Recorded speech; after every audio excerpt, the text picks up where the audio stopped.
In a world often divided by power and ambition, one man chose the path of humility, compassion, and service.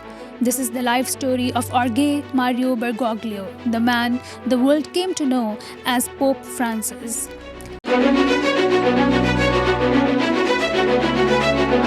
Jorge Mario Bergoglio was born on December 17 in 1936 in Buenos Aires, Argentina. The eldest of 5 children, he grew up in a modest home. He was the son of Italian immigrants who had fled fascism in Europe for a better life in South America. His father Mario was a railway worker, and his mother Regina, a homemaker, was devoted to her children and her Catholic faith. From an early age, Jorge was taught the values of hard work, simplicity, and empathy.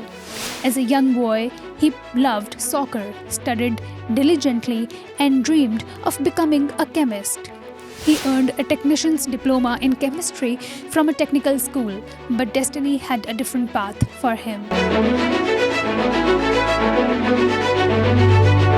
At the age of 21, after a serious illness, a life-threatening pneumonia that led to a part of his lung being removed, Jorge experienced what he called a religious awakening. In 1958, he entered the Society of Jesus, the Jesuits, a Catholic order known for its rigorous intellectual training and commitment to education and service. Over the next decades, he immersed himself in studies, earning degrees in philosophy and theology. He taught literature, psychology, and theology at Jesuit colleges across Argentina. But Jorge's leadership qualities soon became evident.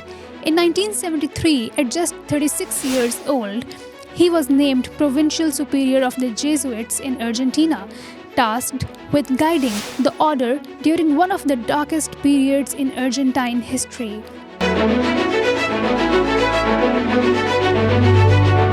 The 1970s in Argentina were marked by political violence, repression, and fear. During the so-called Dirty War, thousands of people disappeared and accused of opposing the military dictatorship. Father Bergoglio's role during these years remains a subject of controversy. Some accused him of not doing enough to protect persecuted priests and activists, while others defended him, noting the secret efforts he made to save lives, risking his own safety. Regardless, these years left a deep mark on his soul, strengthening his commitment to the poor, the vulnerable, and the forgotten. In 1992, he was appointed Auxiliary Bishop of Buenos Aires. By 1998, he had become the Archbishop of Argentina's capital, a city of towering skyscrapers and sprawling poverty. As Archbishop, Bergoglio lived modestly. He shunned the bishop's palace, choosing a simple apartment. He cooked his own meals, traveled by bus, and was often seen walking the streets, speaking with the homeless and the outcasts. His motto was simple: by having mercy and by choosing him. In 2001, he was made a cardinal by Pope John Paul II. But even as his stature grew, Bergoglio remained a servant of the people, a voice for the voiceless.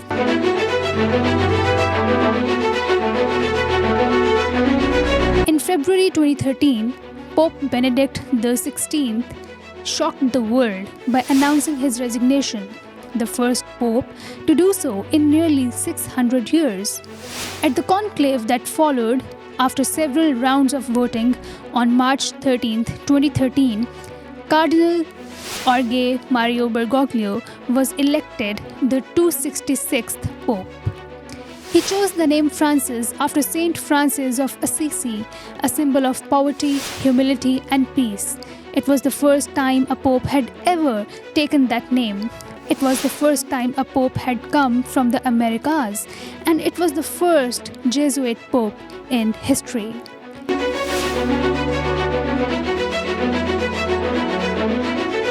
His first words to the world were simple and profound. Brothers and sisters, good evening.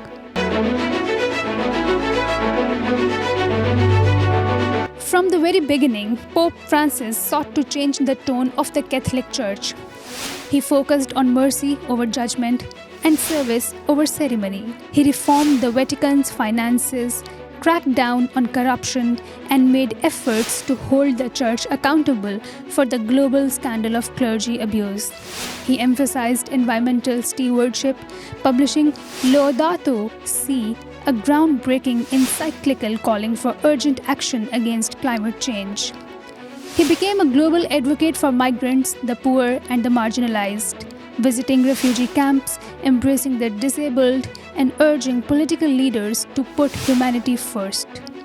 He championed interfaith dialogue, meeting with Orthodox, Jewish, Muslim, and non-believer leaders, seeking common ground in a fractured world.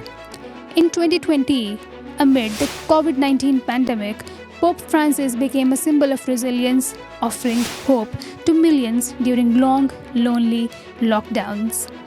And in 2023, he celebrated his 10th anniversary as Pope, still holding firm to the ideals that had defined his life. As the years passed, Pope Francis faced increasing health challenges. Arthritis, sciatica, and breathing issues slowed his physical movements but not his spirit. He continued to travel, write, and preach, reminding the world that love, mercy, and justice are not luxuries but necessities.